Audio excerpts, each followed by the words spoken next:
ज्याच्या जास्त जागा त्याचा मुख्यमंत्री हे सूत्र धोकादायक। मुख्यमंत्री पदाचा चेहरा जाहीर करा, मी पाठिंबा देईन।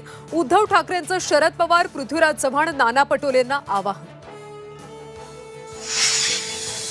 1500 रुपयात बहिणीचं नातं विकाऊ नाही, या सरकारचं नातं फक्त पैशांची। लाडकी बहीण योजनेवरून सुप्रिया सुळेंची सरकारवर टीका।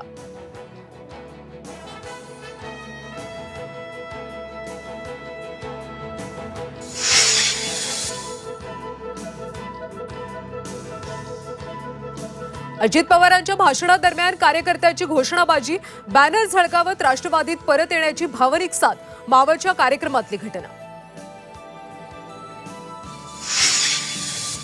हरियाणा आणि जम्मू काश्मीरमध्ये निवडणुका जाहीर होण्याची शक्यता। दुपारी 3 वाजता निवडणूक आयोगाची पत्रकार परिषद, निवडणुकीची तारीख आज जाहीर होण्याची शक्यता।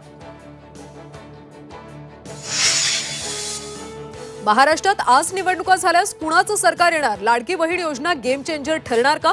मुख्यमंत्री म्हणून कुणाला पसंती मिळणार? जनतेच्या मनातल्या सर्व प्रश्नांची उत्तरं देणारा महा AI सर्वे पार्ट 1 झिनियासोबत संध्याकाळी 6 वाजता फक्त झी24 तासवर।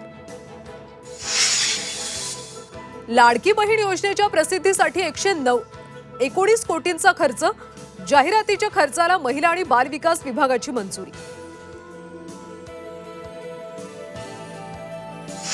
आणि